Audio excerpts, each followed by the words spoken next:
Hi, ഞാൻ ഇന്ന് വന്നിരിക്കുന്നത് ബ്രൊമാൻസ് എന്ന മൂവി റിവ്യൂ പറയാൻ വേണ്ടിയിട്ടാണ്. ഇതൊരു കോമഡി ജേണറിൽ വരുന്ന മൂവിയാണ്. കുറച്ചുകൂടി ന്യൂ ജെന്നാണ്. അതിലെ കുറേ ഫാക്ടേഴ്സൊക്കെ ചുരുക്കത്തിൽ പറയുകയാണെങ്കിൽ ഒരു വൺ ടൈം വാച്ചിനുള്ള ഒരു കോമഡി മൂവി തന്നെയാണ് ബ്രൊമാൻസ്. ഇത് ആക്ച്വലി ഞാൻ കണ്ടത് വിനീത തിയേറ്ററിലാണ്. ഹൗസ്ഫുള്ളായിരുന്നു. അവിടുത്തെ ഓഡിയൻസ് എന്ന് പറഞ്ഞു കഴിഞ്ഞാൽ ഭയങ്കരമായിട്ട് ആസ്വദിക്കുന്ന ഓഡിയൻസ് ആയിരുന്നു. അതുകൊണ്ട് അങ്ങനത്തെ ഒരു ഓഡിയൻസിൻ്റെ ഇടയിൽ കാണുകയാണെങ്കിൽ നിങ്ങൾക്ക് നന്നായിട്ട് എൻജോയ് ചെയ്യാൻ പറ്റാവുന്ന ഒരു മൂവിയാണ്. പേഴ്സണലി പറയുകയാണെങ്കിൽ ഫസ്റ്റ് ഹാഫ് കുറച്ച് എനിക്ക് പിന്നെ സബ്ജക്റ്റിലേക്ക് കിടക്കുന്നു. അതൊരു സ്ലോ പേസില്ല, കോമഡി ഒന്നും അത്രത്തോളം വർക്കൗട്ടായില്ല. സെക്കൻഡ് ഹാഫിൽ എപ്പോഴാണ് നല്ല രസമായിട്ടാണ് കോമഡി പോകുന്നത്. അതിൽ അർജുൻ അശോകൻ്റെ കുറച്ച് എലമെൻറ്റ്സ് ഉണ്ട്, നമ്മുടെ സംഗീതിൻ്റെ കുറച്ച് എലമെൻറ്റ്സ് ഉണ്ട്. അതൊക്കെ നല്ല രസമായിട്ട് തന്നെയാണ് ഈ മൂവിക്ക് പോയിരിക്കുന്നത്. ഈ മൂവിനെ പറ്റി പറയുകയാണെങ്കിൽ കുറേ നമ്മൾ പുതിയ ജനറേഷൻ, അതായത് ജെൻസീനെ ഫോക്കസ് ചെയ്തിട്ട് കുറേ കാര്യങ്ങളുണ്ട്. അതിൽ ആദ്യത്തെ ഒരു പാട്ട് തന്നെയാണ് ജെൻസീനെ വെച്ചിട്ടുള്ളൊരു പാട്ടാണ്. പിന്നെ കുറച്ച് നേരം കഴിഞ്ഞിട്ട് അതിൽ നറൂട്ടോ, ഡോങ്ലി, ഈ പൊതുവേ ഇപ്പോഴത്തെ ജനറേഷൻകാർ ആസ്വദിക്കുന്ന, ഇപ്പോഴത്തെ ഓഡിയൻസ് ആസ്വദിക്കുന്ന കുറേ എലമെൻസുകൾ അതിൽ പറയുന്നുണ്ട്. പിന്നെ ഈ മൂവി എടുത്തതിൻ്റെ രീതിയും നല്ല രസമാണ്. ചില സ്ഥലത്തൊക്കെ ട്രാൻസിഷൻസ്, ഒരു സീനിൽ നിന്ന് മറ്റേ സീനിലേക്കുള്ള ട്രാൻസിഷൻ നന്നായിട്ട് പ്ലാൻ ചെയ്തേക്കുന്നതാണ് ഡയറക്ടർ.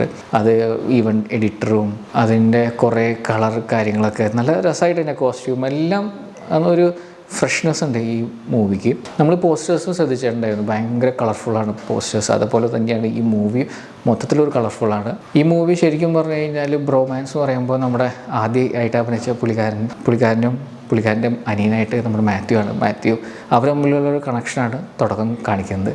അതിൽ ഈ ആദ്യമായിട്ട് അഭിനയിച്ച ആളെ കാണാണ്ടാവും, മിസ്സിങ് ആണ്. അപ്പോൾ ആളുടെ കുറച്ച് ഫ്രണ്ട്സ്, അതിലായിട്ട് അർജുൻ അശോകൻ വരുന്നതും പിന്നെ മഹിമ വരുന്നതും ഷാജോൺ, പിന്നെ സംഗീതത്തിലേക്ക് വരുന്നു. അങ്ങനെ ഇവരൊക്കെ എല്ലാവരും കൂടി ചേർന്ന് ആളന്വേഷിച്ച് ഇറങ്ങുന്നതാണ് ഈ മൂവി.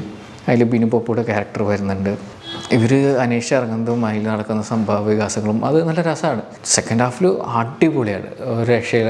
നമ്മൾ പ്രത്യേകിച്ച് അങ്ങനത്തെ നന്നായിട്ട് ആസ്വദിക്കുന്ന ഓഡിയൻസിൻ്റെ കൂടെ ഇരിക്കുകയാണെങ്കിൽ നിങ്ങൾക്ക് തകർത്ത് നല്ല രസമായിട്ട് ആസ്വദിക്കാൻ പറ്റും.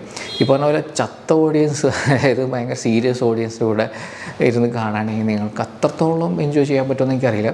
സ്റ്റിൽ ഒരു വൺ ടൈം വാച്ച് മൂവി തന്നെയാണ്. മൂവിയുടെ ചില കാര്യങ്ങളെന്ന് പറഞ്ഞു കഴിഞ്ഞാൽ ഇതിൽ മാത്യുവും നമ്മുടെ ബിനു പപ്പുയുടെ ഒരു കോമ്പിനേഷൻ സീൻസ് ഉണ്ട്. തുടക്കത്തെ നല്ല ഒരു കോമഡി എലമെൻ്റാണ്. പക്ഷേ അതിനുശേഷം ബിനു പപ്പുയുടെ വീട്ടിൽ നടക്കുന്ന ഒരു കാര്യമുണ്ട്, അത് അത്രത്തോളം എനിക്ക് ഒരു ട്രാക്ക് മാറി പോകുന്ന പോലെ, ഒരു കോമഡി ജേണറിൽ നിന്നും ഭയങ്കര സീരിയസ് എലമെൻറ്റിലേക്ക് പോകുന്ന പോലെ തോന്നി.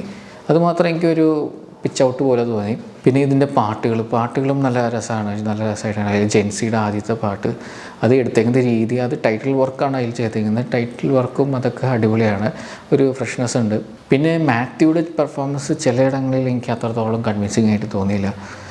കാര്യം പറഞ്ഞാൽ കുറച്ച് ഹൈപ്പറാവുന്ന സീൻസ് ഉണ്ട്. ആ ഹൈപ്പറാവുന്ന മാത്യുയുടെ അത്രത്തോളം എനിക്ക് ഏറ്റില്ല. പക്ഷേ അർജുൻ അശോകൻ ഹൈപ്പറാവുന്ന സീൻസ് ഉണ്ട്, അത് നല്ല രസമായിരുന്നു, ഭയങ്കരമായിട്ട് എൻജോയ് ചെയ്തു. അതിൻ്റെ ഇടയ്ക്ക് നമ്മുടെ സംഗീതത്തിൻ്റെ ചില കോമഡി എലമെൻറ്റ്സും അതൊക്കെ അടിപൊളിയായിരുന്നു സത്യം പറഞ്ഞാൽ. അത് ആ scenes towards the second half അടിപൊളിയാണ്. ഫസ്റ്റ് ഹാഫ് കുഴപ്പമില്ല, ഓക്കേഷ്. സെക്കൻഡ് ഹാഫ് നല്ല രസമായിട്ടാണ്, കോമഡി എലമെൻറ്റ്സ് ആയിട്ട് നിറച്ചിട്ടാണ് ചെയ്തിരിക്കുന്നത്. ഈ പറഞ്ഞ പോലെ നമ്മളിങ്ങനെ OTT-ലൊക്കെ കാണുമ്പോൾ അത്രത്തോളം ഏൽക്കുമെന്ന് എനിക്കറിയില്ല. ഒരു തിയേറ്റർ മൂവിയായിട്ട് എനിക്ക് ഫീൽ ചെയ്തിട്ടുണ്ട്, അത് നല്ല ഓഡിയൻസിന് കൂടെ ഇരുന്ന് കാണുകയാണെങ്കിൽ. പക്ഷേ ഒരു വൺ ടൈം വാച്ച് മൂവി. എനിക്ക് സാറ്റിസ്ഫാക്ഷൻ എന്ന് പറയുന്ന ഒരു 7.5 ഔട്ട് ഓഫ് 10 ആണ് എനിക്ക് കിട്ടിയത് ഈ മൂവി കണ്ടപ്പോൾ. ഈ ഫിലിമിൻ്റെ ഡയറക്ടർ ADJ, ആളുടെ ഇതിനേക്കാൾ മുമ്പത്തെ മൂവിയായ ജോ ആൻഡ് ജോയും 18+ വെച്ച് കമ്പയർ ചെയ്യുകയാണെങ്കിൽ എനിക്ക് ബാക്കി 2 മൂവീസാണ് ഇഷ്ടമായതെങ്കിൽ ഏറ്റവും കൂടുതൽ ഇഷ്ടമായിരിക്കുന്നത് ജോ ആൻഡ് ജോ ആണ്. ഞാനിപ്പോഴും റിപ്പീറ്റ് വാച്ചാണ് ജോ ആൻഡ് ജോ. അതുപോലെ റിപ്പീറ്റ് വാച്ചായിട്ട് വരുമോ എന്ന് എനിക്ക് സംശയമാണ് ഈ മൂവി.